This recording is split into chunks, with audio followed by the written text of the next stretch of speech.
Yes, tuko majira ya saa 9 saa za Afrika Kati, ikiwa ni 10 majira ya Afrika Mashariki. Hii ni Baraka1 TV na mimi ni baba la baba mzee wa Ngoa Suma, Rajabu Wakili Kabonga. Baada ya siku ngapi? Siku 5 6 tumekutana na Roger Seko Rafael. Ndio, siku 5 kabisa kutosha kweli. Ndio, tumekaribia tena ndani ya studio ya Baraka1 TV kuja na habari na maelezo ambayo tumeandaa leo.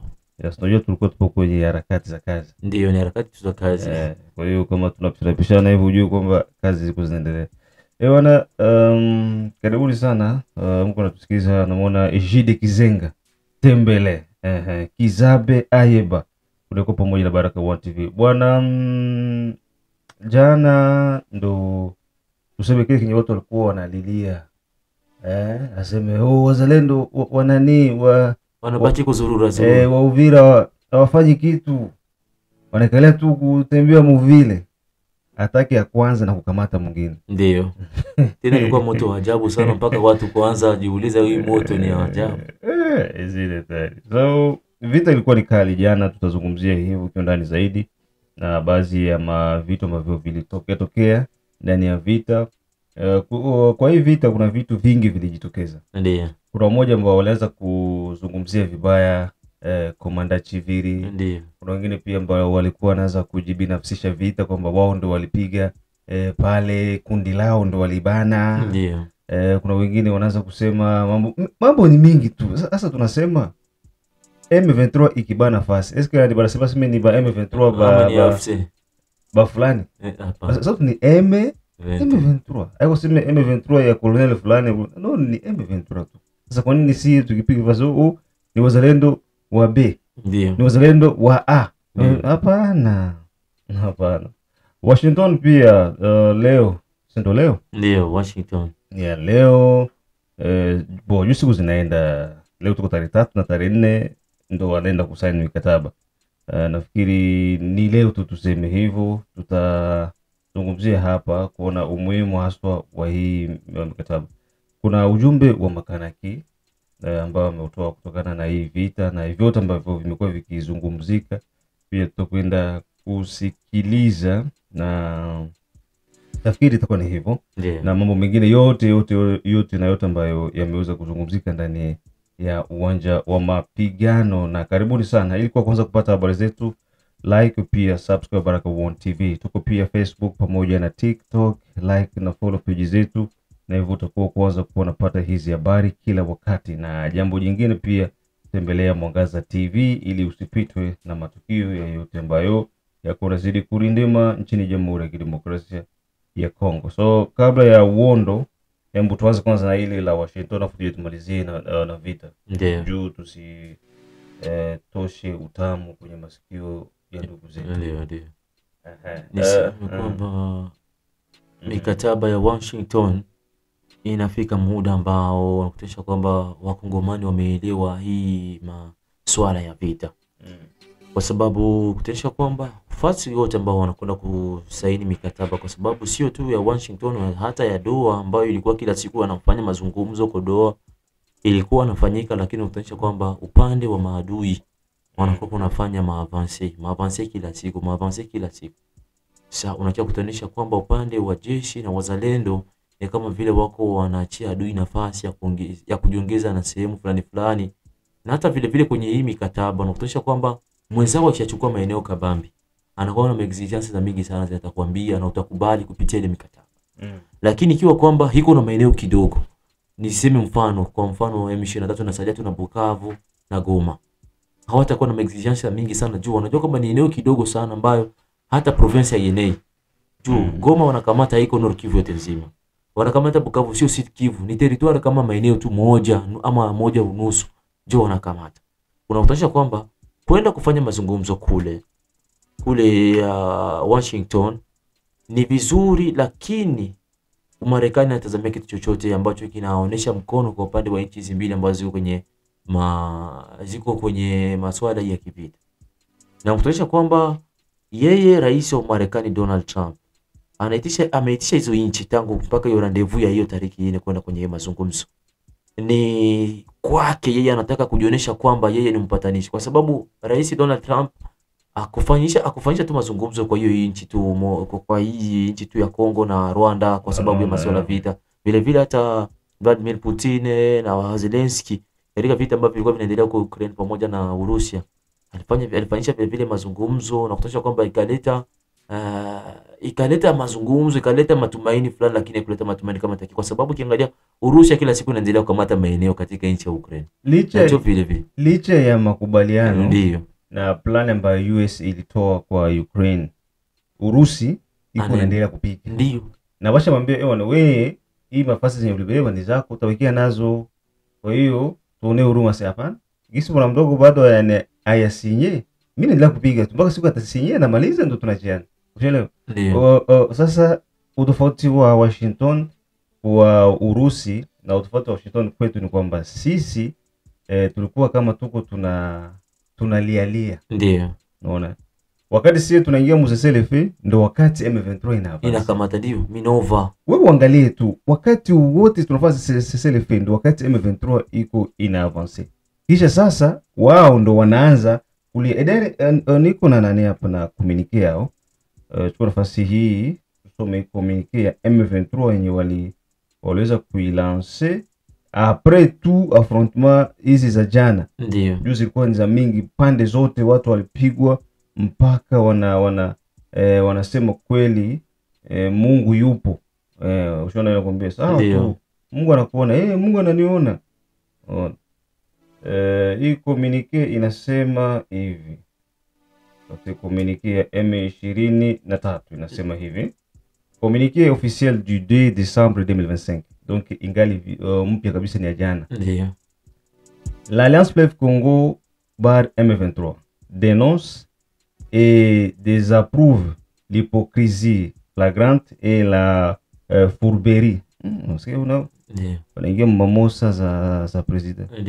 La fourberie caractérisée du régime vantant en guerre de Kinshasa, qui tente de faire croire à la communauté nationale et internationale qu'il œuvre pour la paix, tout en amplifiant la guerre sur toutes les lignes de front. Foula au pied l'accord cadre signé à Doha le 15 décembre 2025. À la veille d'un nouvel accord régional censé être signé ce jeudi 4 2025 décembre à Washington DC pour l'avancement et le renforcement du processus de paix, le régime de Kinshasa et ses alliés ont, dès les premières heures de ce mardi 2 décembre 2025, lancé des offensives aériennes et terrestres généralisées sur les axes suivants: Katogota Luvungi, Kaziba au plateau, Chivanga Hombo, Kasika Mwenga. Il paraît désormais sans la moindre ambiguïté que Kinshasa et Bujumbura violent systématiquement 1. Les communiqués conjoints du 24 avril 2025, la déclaration des principes du 19 juillet 2025, le mécanisme de surveillance et de vérification du cessez-le-feu du 14 octobre 2025 et l'accord cadre signé à Doha le 15 novembre dernier. Ces violations délibérées d'accords orchestrés par Kinshasa et ses alliés désacralisent tout autant les conventions de Genève de 1949, le statut de Rome de 1998 et la charte des Nations Unies. L'objectif étant de poursuivre leur campagne de terreur et d'extermination de nos compatriotes à travers des offensives planifiées, coordonnées et exécutées depuis le territoire burundais qui sert non seulement de base aérienne mais également de centres de commandement et de plateformes de déploiement des troupes burundaises, des milices Imbonerakure, du mercenaire ainsi que des équipements lourds engagés dans cette campagne meurtrière contre des civils innocents.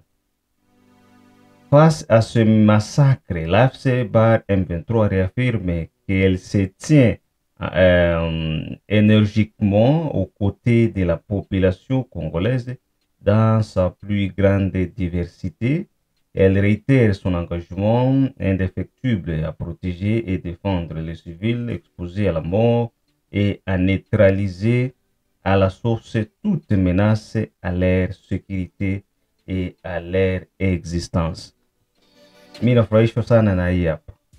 Ces violations délibérées d'accords orchestrés par Kinshasa et ses alliés désacralisent tout autant les conventions de Genève de 1949. Le statut de Rome de 1998, la charte des Nations Unies. Hizo unazijua hizi? Hizi tunazijua vizuri sana. Nchi moja isivamie nchi nyingine. Pays ziko souverain. Ndiyo. Zinajiongoza zenyewe. Hizi ni hii moja hapa charte ya Nations Unies. Iko très capital. Est-ce que kati ya M23 na FARDC nani mwenye aliviolea?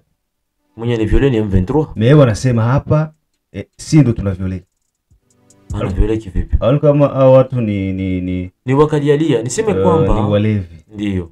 Na kwenye wanafikia hata kwenye communique yao wanaonesha maeneo yani walipata cha moto kweli. Walipata cha vitu mingi mwa communique. Mwa hii communique huko mwisho ni sawa vile mtu mnataka kupiga magoti. Kwa sababu gani? Juu ukiangalia communique zote ambazo M23 ikisikia mashambulio ifanyika, iko na malizia kukumisha unasema kwamba iko tayari kufanya nani réplique d'une façon urgente. Mais cette fois-ci balisema kwamba wanabakia nous sommes des côtés de la population pour les protéger.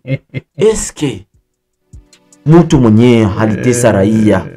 Goma waliua wananchi, Bukavu waliua wananchi. Akisha kwa hivi sasa mnakipata cha moto kupitia ule muungano wa jeshi la taifa FARDC, jeshi la Burundi na wazalendo. Mnapata cha moto, sasa mnaanza jionyesha kwamba wewe ni wasamaria mwema kupitia wananchi, sio tunatetea wananchi na kuwachunga. Mtawachunga tangu lini wakati mlikuwa mnawachunga na mnawatesa kila wakati? Raia walikuwa mateso. Hata kama walikuwa wanasema kwamba mamoza walikuwa wanatitiza kwamba sisi les zones libérées, na walikuwa libérés. Mais walikuwa mise en otage. Hakuna mko libéré. Kifupi ni kwamba iko communique ya M23 banalalamika, wanasema kwamba majeshi ya Jamhuri ya Kidemokrasia ya Kongo na wazalendo wamevunja mikataba ya CCLF. Ndio, na makoro kadri za kule zote zile zote za zilikuwa sinye doa zote walizitaja hapa, na wanasema kitendo cha kuvamia Katogota na Luvungi, katie Kaziba, Mo Plateau, Chivanga, huko Kabare, Hombo, Kasika, Mwenga, pia wanaleta mamifano ya masharti za Nations Unies ilisema watu msikuwe mnapigana, mnafanya hivi, mnalindana hivi. Hizi zote wanalamika na wanasema kwamba serikali ya Kongo iko naungana na serikali ya Burundi na mamilisi baimbonera kure juu ya kuja kumaliza population ya Bakongomani. Jamani Bakongole, eski mnakubaliana na haba nini bakafiri?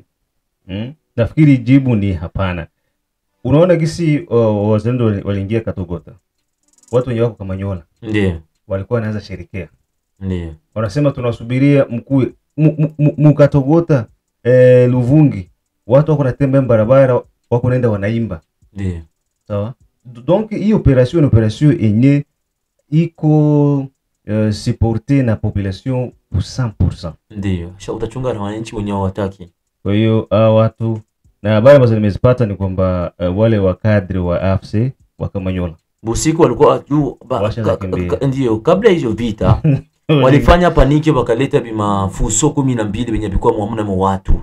Wakabipitisha pale, sasa wananchi walisikia fuso 12 zinakuja zinatosha Rwanda watacha nchi yao wazi na wasoda washakaisha. Ile fuso 12 kwa effective penye Rwanda nakuwa nayo itaenda ipeleka tu hayo Kamanyola tu iache. Wakapicha bile mafuso juu panike juu walikuwa wanajua kama raia kuna pana information. Naseme bakaleta na majibu ndebe ya bongo kama bishaka arivika, wakabipitisha pumle bakachia pala, si watapika. Si vilirudie hivyo ndio. Wanakia sikia moto inatoka mbele inatoka kumlima. Sasa watakimbilia wapi? Wanaturudie tufanye ma repli strategique. Ndio wakarudia kwa. Hii unakutisha kwamba kuko force moja hajabu yenye inaonekana Ndio maana nilikuwa nasema kwamba siku tu jeshi la taifa itapatia wazalendo vifaa vyote vinahitajika, na hii vita tunaikamatia umakini, hatuna siku 2, hatuna hata siku 3, hao watu watakimbia. Yes, hiyo ndo hali yenye iko inaendelea. Sasa baada ya M23 kulelia hivi Washington, mikataba itasainiwa, haina shida. Turudi sasa tuzame ndani ya vita. Hii vita yetu ya Katogota na Kamanyola, Kaziba, Nyangezi na huko maeneo ya Kabare. Ndio. Ndio ile ambayo watu walikuwa wanasubiria kusema kwamba kwa nini tusilansema atake siku moja. Yaani tunasema leo twende huku wapige kweli, au watu tunaweza kuwaondoa bila hata kuchelewa. Ona tukisema umefanya hapo. Kaziba ndio walipigwa, tukasibiti Kaziba sante. Tuko nayo. Tunapiga nani Kamanyola na Katogota, tunadhibiti tuko nayo. Kule maeneo ya Chivanga tunapiga tuko nayo. Ya 0 point mangambo ya milima ya nyanja ya juu Fizi tunapiga na tunadhibiti. Les mêmes jours, les mêmes heures, mouvements zile compactivité zile. Hii kitu inasababisha mpaka bakadri ya M23 ndio bibi alikuwa Kamanyola huko, kuanzia ule chef de cité si basema Kamanyola basha igeuza cité, ndio shigeuza cité, alikimbia hivi sio ngembe hapa hivi iko Rwanda. Ndio ba chef de quartier bibi alikuwa anatumika na M23 basha kimbia watu iko Rwanda. Bora beti wote bibi alikuwa anatetea makimya pale Kamanyola ngambo ya M23 wote basha kimbilia Rwanda. Unaona faida na hasara za kutumika na mwizi ndio hizo. Kwa hiyo mpaka sasa hivi uwezo mkubwa unaonekana ngambo ya wazalendo na ngambo ya majeshi ya Jamhuri ya Kidemokrasia ya Kongo pamoja na jeshi la Burundi. Na kisi tuliongea na Observance ya Abu, ndani yao wanasema objective kubwa ni kutoa M23 kote kwenye, kuanzia hapa mpaka kisi atatoka kwenye alirudiaga. Lengo ambalo walikuwa wanasubiria M23 kuwahi kuchukua maeneo yote makubwa ili wakuwe na la kuongea kwenye mikataba. Ndio naona kama ile ndoto yao inakwenda kuzima. Na niseme kwamba usema kwamba hivi vita imoto ambayo wameanzisha FARDC na wazalendo kusema waiache njiani kwa kuheshimu tu mikataba, itakuwa kwamba kikoa kuna hiyo wazo wachane nayo. Juu kulinda mipaka ya nchi, katiba ya nchi na ruhusu kulinda mipaka ya nchi yote. Wale vile kusema juu M23 walikuwa walichakuwa na ile politiki ya kusema kwamba juu kabla hivi vita venye hivi waliviamusha pa wazalendo hiyo ambao mpaka wanakamata hiyo maeneo. Niseme kwamba walikuwa wanataka kutoboa sehemu moja Kaziba kule Yulu na Rubarika kule. Wao ndio walikianzisha. Sasa kumbe wakiwa kutonesha kwamba tulikuwa tunawasubiri kwa siku nyingi. Kwa subiri nani mwenye ataanzisha muziki. Sasa kutonesha muziki wenye walianzisha ukawa muziki wa mbaya ambao kashinda hata kucheza wao. Atuwaambiaka ndio ngoma yenye mtapiga. Ngoma ndio sasa mpige. Ndio itawatoa hapa sasa tuwapigia nayo. Mpaka hivi wao wenyewe walienda chokoza kule Rubarika. Hivi kama M23 wako nao watawaambia kwamba mlinda wachokozea nini? Nasikia katika mateka ambao walikamatwa Waganda, ndio walikamatwa pia na Watanzania, ndio na Wakenya. Sasa mimi najiuliza, si na Tanzania jamani, tuna ubaya gani na Tanzania? Wanacheza na pesa ndugu zetu wa Tanzania. Eske sisi tuna ubaya na nyinyi? Kwa nini katika hii vita kuna baadhi ya Watanzania, sizungumzie Watanzania wote, ila kuna baadhi ya Watanzania. Sisi na nyinyi ndugu bwana, hatutakiwi kukamatiana hivi. Kwa nini? Ndio hii tutarudia tena ile wakati ya mnona sisi. Balikia tena mnona sisi hapo. Ndio. Tukawapiga tukawafunga mpaka mama kufuli kukinyo. Ndio. Piga mtu mbano hawa msio tuko nao vizuri. Funga tu makufuli. Piga makadena mkinyo batie mboti warudie kwao. Kwa hapo wengi na fungu tukasupa mai afu wakati waini. So hii vita Ramforo ilikuwa ni kubwa kutoka Rwanda. Ndio walitoka direct Rwanda. Wakaingia pale. Na paniki zilianza, watu wanaweza kupaniki depuis juzi hapa. Tunaona Ramforo zinakuja kule. Ambie hapana, wao wako na renforcer na sisi deja tusha renforcer. Bora sisi tuko pale ima siku yote tuko na renforcer kila siku. Na kulikuwa vikao vinaendeka hapo kimya tu kupanga mikakati yote ya vita. Kwa hiyo kama wao wanakuja, waje anachokipanda mtu ndicho avunacho. Sasa cha ajabu kinyeme kimenishangaza kwa wananchi wa Uvira. Walisema siku nyingi wazalendo wapigani. Hawapigani. Sasa wamesikia moto juu. Ulitoka paniki za watu wenye walikuwa wanaikala Luvungi, juu walikuwa wanaisikia muziki kwa mbali Katogota. Ulikuwa ni muziki kabisa wenyewe ulikuwa tokotesha udongo kweli. Ni kwangwa. Bwana huku ni hatari toki manyumba. Njoo tuvira kwanza jisabia kwa frontiere kwanza twende tugongeshe tukimbilie Burundi. Tukimbilie Burundi. Wewe unataka wazalendo wapigane. Sasa wanaenda pigana. Sasa unakimbia tena nini? Sasa vile ikasema hii ilikuwa takiwa tuulize wananchi. Nini kwa nini mko mnahitaji wazalendo wapigane? Lakini wakaenda pigana, nyinyi mnakuwa kwanza kimbia. Sasa mnakimbia nini? Sasa haiko kusema kwamba vita vimeshakuja. Wale wameshakamata sehemu fulani. Tunaenda pigana sasa. Sema sasa tupigane. Na hii ndio wakati yenye ingekuwa sisi wote tukae nyuma sasa ya wazalendo. Ndiyo. Mwenye kuna bunga, mwenye kuna mchele, mwenye kuna mai, tuwapelekee kule kufuru. Ndio wakati sasa hii hapa hii. Unaona? Juu hapa sasa wewe unaanza kimbia tena. Huko na maana gani? Juu risasi inaleta njaa. Na wakati mzalendo anapata chakula nzuri, anapata supu nzuri hapa.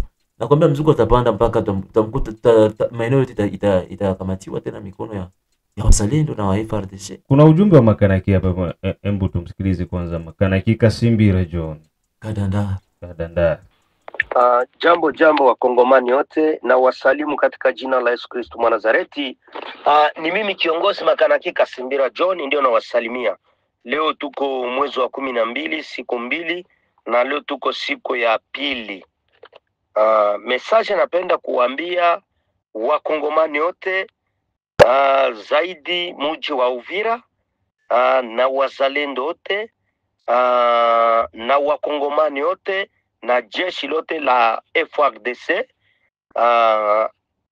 Napenda kuwapatia message, yani kuko vitu vyenye vinachanganya watu.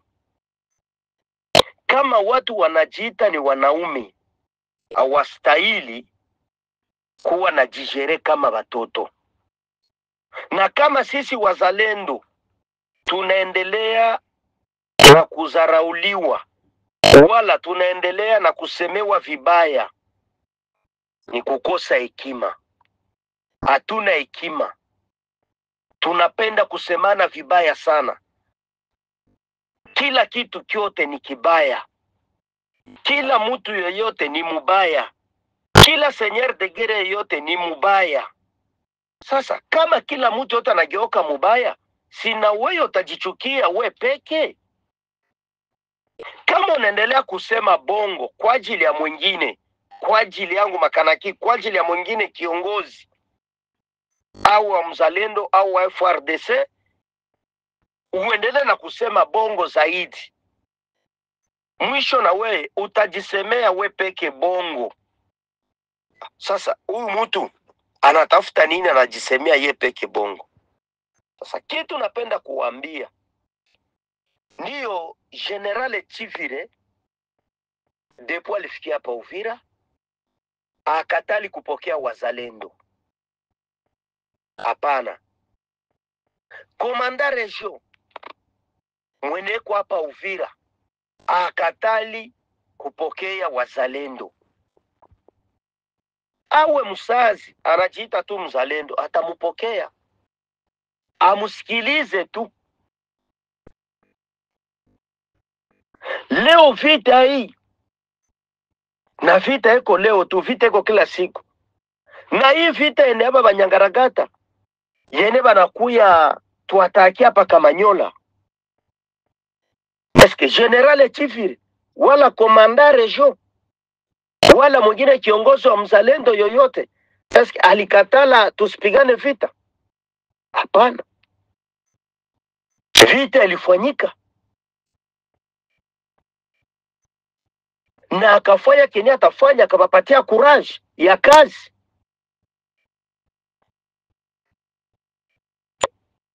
Hata mtu ni mubaya mimi unamkumbuka kwanza kukitu kidogo.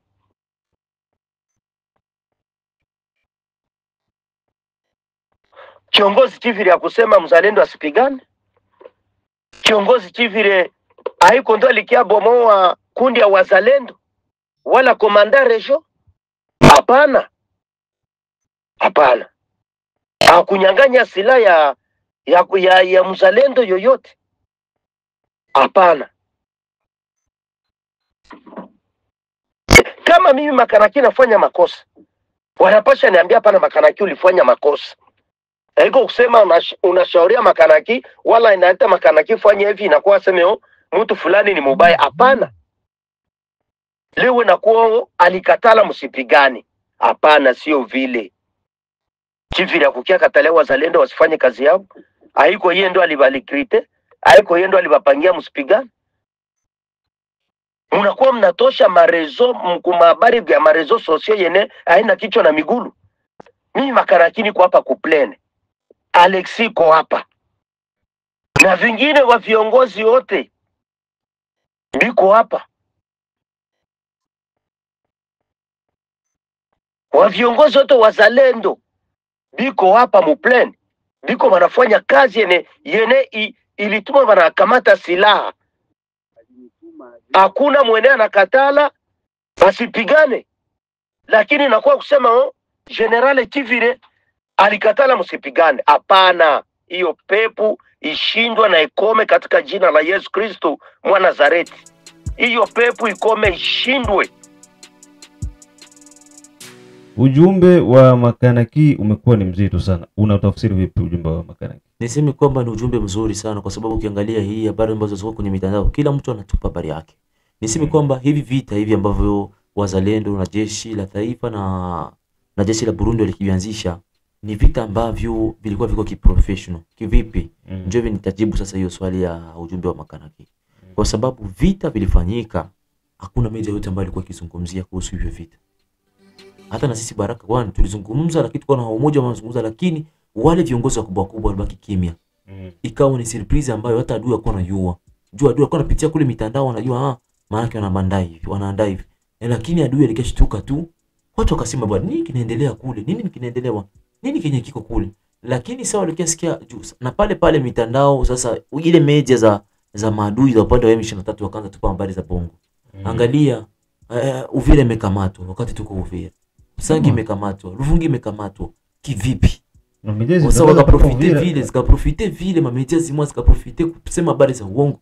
Na zingine media zikatombea maerere ya hivyo hivyo. Hata media international zikatombea hiyo maerere kusema kwamba Uvira itombe, Ruvungi itombe.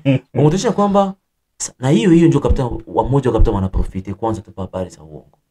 Na ndio kupitia hata huyo mtu ambaye ulisikia alisema kwamba General Amuri Chivili anasema kwamba wazalendo watoke eneo yote ya barabara waachie jeshi la taifa FARDC na jeshi la Burundi ichukue hiyo maeneo. Hiyo habari ilikuwa ni habari ya uongo. Sasa ili kuonesha kwamba sio habari ya ukweli, ilikuwa inatakiwa kiongozi mmoja wa wazalendo wakanusha habari hiyo. Juu watu wangejibia hiyo, juu hata si watangazaji tungejibia kama ni habari ya uongo, watu wangeamini. Lakini muda ukahitajika na akafanya vizuri generali wa kizalendo na ni makanaki Kasimbira Kadanda. Na njoo umesikia pokisi amezungumza kwamba habari zote zinasemekana kwamba sisi walituambia tuondoke maeneo ya barabara ni habari za uongo. Wazalendo wako kote kabisa, wako Senekia wako wanazunguruka kiulela kwa sababu wameshapata discipline na kusema kwamba wanatakiwa ndio kujifocus na vita kupiga adui. Na njoo kutosha kwamba ile hoja ya makanaki Kasimbira Kadanda ikakuwa na nafasi nzuri sana kusema kwamba itulize tension ya raia wananchi, kwa sababu wananchi wako wanajua kwamba njoo hivi manake baada ya kupigana na adui vita nyingine itakuwa ni kati ya wazalendo na FARDC. Ni habari za uongo zile. Kuna urafiki mzuri sana wazalendo na FARDC kwa sababu front yote inafanyika kule. Vifao FARDC kuleta vifao na chakula. Wanapambana na adui. Sasa kutosha kwamba enemy anapitia kupitia kwamba anasema kwamba yeye ni mzalendo. Angalia kwamba wa FARDC bako wanataka tena watupanie tena mingine nini wanapenda create na diversion ya kusema kwamba esprit ya kivita itoke, sime kwamba adui wetu kuna ni huyu mwenye kwa wakati hakuna adui yoyote pale. Lazima tunawajua. Ndio. Na mode operatoire zao tunazijua kwamba M23 wana every mafaso manjia za hivi na hivi wala hawatatutisha. Na kikubwa sasa hivi ni watu wote waweze kufocus kwa hii vita ambayo tuko nayo, sababu ni vita ambayo iko mlangoni kwetu. Na tuko na kila sababu ya kuwa support wapiganaji wetu ili waweze ku make sure kwamba wanawatoa magaidi ambao wako pembeni na mlango. Na hiyo ni suwe ya kila Mkongomani, na kila Mkongomani pia anatamani iweze kuwa hivyo. Kikubwa ni kuendeleza harakati za kuwasaidia katika kila njia. Tumia pia Operation Saidia Mzalendo, ni sawa. So nawashukuru sana kwanza pia kina mama wa Pennsylvania Lancaster kwa kazi kubwa ambayo wameifanya. Kina mama wa Pennsylvania bwana, hao ni mama wa Ngwazuma. Ndio. Ngwazuma amesema bwana, mzee wa Ngwazuma kidogo yetu hiyo hapa na sisi tunachangia katika Operation Saidia Mzalendo. Wamefanya vizuri. Tukipata wamama wa kutosha kama wao, ingekuwa ndio kusema kwamba mwanamke naye anasaidia kwa kuleta nguvu ya kusaidia na kukomboa nchi. Mama ni mama. Wawili kama wao, kama watatu kama wao. Ni kundi la wamama. Ni kundi la wamama. Kundi la wamama. Ndio. Wanaitwaje? Sasa na nikuipitia ni wengi. Hatuwezi kutaja majina. Lakini ndio hao wote ambao kunaona hapo. Ndio. Wapo maeneo ya Pennsylvania, Lancaster, USA. Big up sana kwa watu wa Lancaster. Nafikiri B1 TV kunasikika kote. Ndio. Kunasikika na nyinyi ambao mko sehemu zingine. Huyo pia ni hivyo. Namuona ndugu yangu hapa Ejide Kizenga, Tembele, big up sana. Kizabia Yeba, big up sana. Kashosi pia. Na wengine. So tufanye nini sasa hivi? Nafikiri tumeishia hapo. Ndio, tumeishia hapo. Kwanza shukrani kwa wao mama ambao wamejitolea. Madeni nao mwema, wasivunjike moyo. Sababu ni kusupport kabisa kazi ya kukomboa nchi, kwa sababu ni adui ndio ametuvamia. Haya, tukutane majira ya saa 12. Tutakuletea dondoo zote jinsi ziko zinaendelea kwa muda wote, kwa saa zote, masuala ya vita ambayo iko naenda huko maeneo ya Katogota. Nafikiri tutakutana huko kwenye uwanja wa vita.